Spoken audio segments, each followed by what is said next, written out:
Agora gostaria de mudar de assunto e falar um pouco das objetivas. Aconselhas-me a usar o foco automático ou o manual?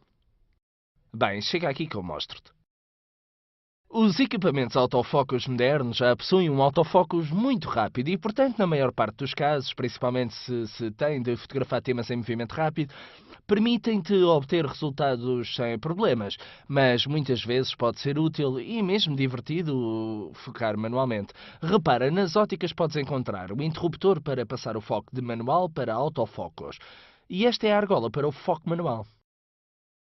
Explico melhor como se faz isto. Olha, aqui, junto ao corpo da máquina, encontras a argola dos diafragmas, onde se encontram os valores e esta indicação branca indica o valor determinado antes. Neste caso temos o diafragma 4, e se rodar totalmente chega ao diafragma 16, que é o valor da menor abertura do diafragma. Na parte da frente encontras a argola para a focagem manual, e podes ver que quando rodo esta argola se move também dentro desta janela na escala das distâncias. Sim. Aqui, com este pontinho que encontras esta indicação central, diz-te a que distância estamos a focar na altura. No presente caso, estamos a focar a uma distância de 3 metros, neste aqui para o Uhum. infinito. Estas indicações nas máquinas antigas eram dadas de maneira muito mais descritiva e pormenorizada.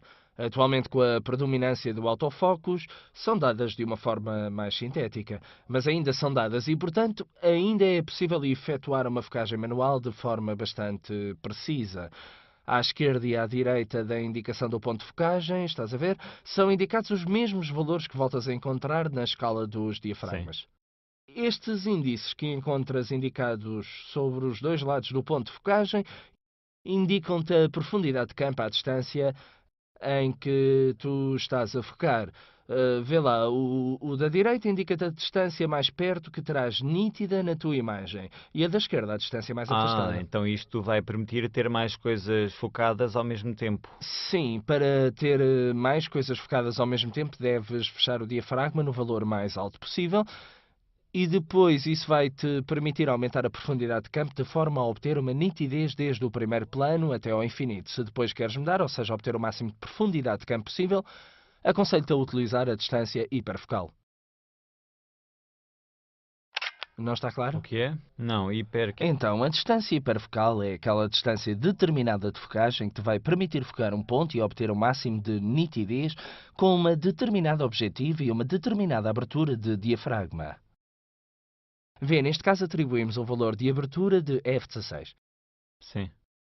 As indicações que te mostrei antes, direita e esquerda do ponto de focagem, indicam-te a profundidade de campo. Se eu fizer coincidir a indicação do infinito com o limite remoto da profundidade de campo, neste caso, vê lá, o limite próximo irá parar a uma distância inferior a 3 Sim. metros. Portanto, fazer coincidir o limite remoto com o infinito vai-me permitir tirar o máximo partido da profundidade de campo possível com esta ótica de diafragma 16.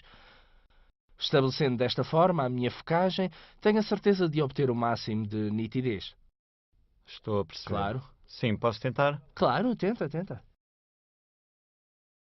Sim, mas quando espreito pelo visor vejo tudo desfocado. Então, Pois, isso... Porquê é que vês tudo desfocado? Porque quando espreitas pelo visor, a máquina ainda não fechou o diafragma no valor que definiste.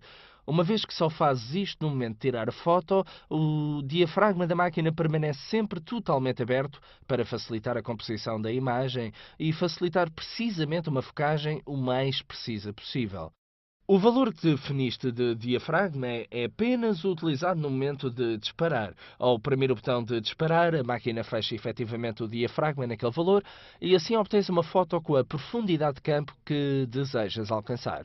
Se a desejares ver antes, em algumas máquinas existe um botão V à direita da objetiva que permite fechar o diafragma na abertura antes definida, antes de disparar a imagem. Vá lá, experimenta. é isto aqui? Exatamente. Ao espreitar pelo visor e premindo este botão, vais ver que a imagem se torna ligeiramente mais Ah, escura, mas dando-te a sensação de nitidez que vais depois obter sim, no sim, disparo sim. final. Desta forma, podes controlar antes de disparar a profundidade de campo que vais conseguir obter. Sim, já vi, sim.